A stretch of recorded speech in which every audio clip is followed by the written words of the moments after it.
Assalamualaikum warahmatullahi wabarakatuh. Perkenalkan, nama saya Aulia Pertiwi dengan NIM 2211030-146.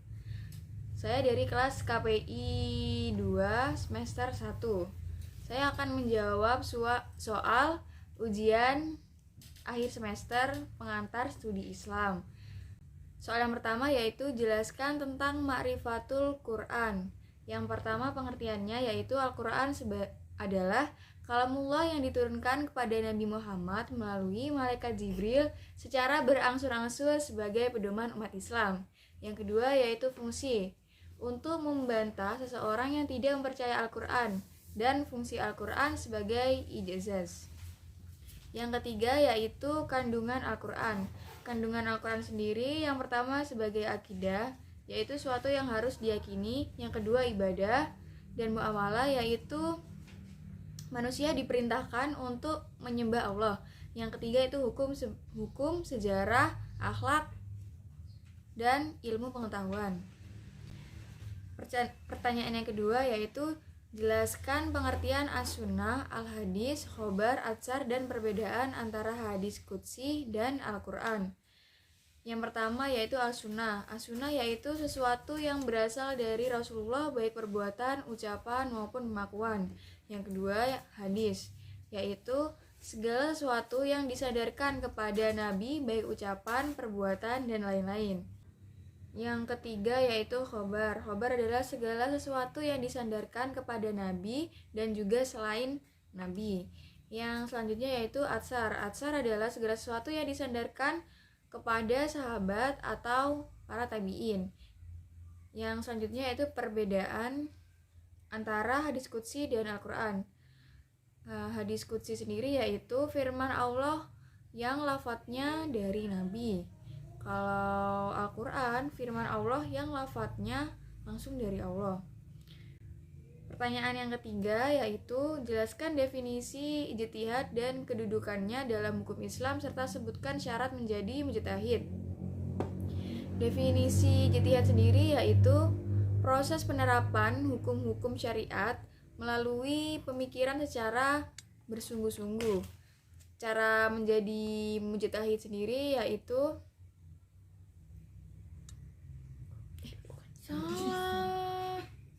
terusin. Selanjutnya kedudukannya yaitu menepati kedudukan yang ketiga setelah Al-Quran dan hadis, yaitu menetapkan hukum Islam yang belum disebutkan dalam Al-Quran dan hadis. Yang selanjutnya yaitu cara menjadi mujtahid, yaitu menguasai bahasa Arab, mengetahui Al-Quran atau hafal Al-Quran, terus menguasai kitab-kitab hadis dan lain-lain. Selanjutnya pertanyaan yang keempat yaitu sebutkan dan jelaskan aliran serta ajaran dalam ilmu kalam. Yang pertama yaitu Khawarij, yang kedua Murji'ah, yang ketiga Qadariyah, yang keempat Jabariyah, kelima Mu'tazilah, keenam Ahlussunnah wal Jamaah, yang ketujuh Syiah,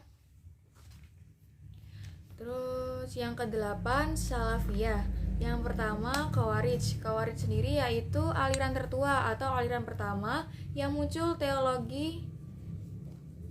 pertama kali di teologi Islam, atau disebut setiap orang yang keluar dari imam yang hak dan telah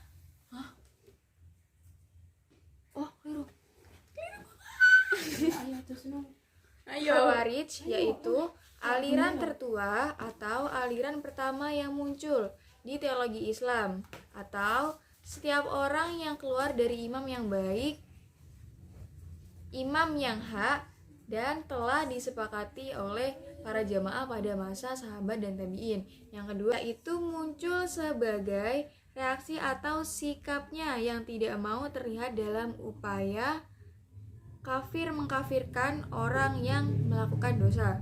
Selanjutnya Qadariyah, yaitu nama yang dipakai untuk suatu aliran yang memberikan penekanan terhadap kebebasan dan kekuatan manusia dalam menghasilkan perbuatannya. Selanjutnya Jabariyah, yaitu menghilangkan perbuatan dari hamba secara hakikat dan menyandarkan perbuatan tersebut kepada Allah. Yang selanjutnya yaitu Mu'tazilah, yaitu pada mulanya nama ini diberikan pada orang luar Mu'tazilah karena pendirinya tidak sependapat dan memisahkan diri dari. Selanjutnya yaitu Ahlussunnah wal Jamaah, penganut sunnah Nabi atau juga sering disebut dengan Sunni. Yang selanjutnya Syiah. Syiah ini yaitu merupakan pengikut dari Ali bin Abi Thalib, kaum muslimin yang keagamaannya merajuk pada keturunan Nabi. Keliru. Salafiyah sendiri yaitu orang yang terdahulu semasa Rasul, sahabat, tabi'in, dan tabi'i tabi'in. Selanjutnya pertanyaan terakhir yaitu yang pertama, jelaskan dasar filsafat dalam Islam. Dasar filsafat dalam Islam yaitu banyak mengatakan bahwasanya filsafat tersebut haram. Tapi juga dalam Al-Quran memerintahkan kepada manusia menggunakan akalnya untuk berpikir tentang penciptanya, yaitu Allah Subhanahu wa taala.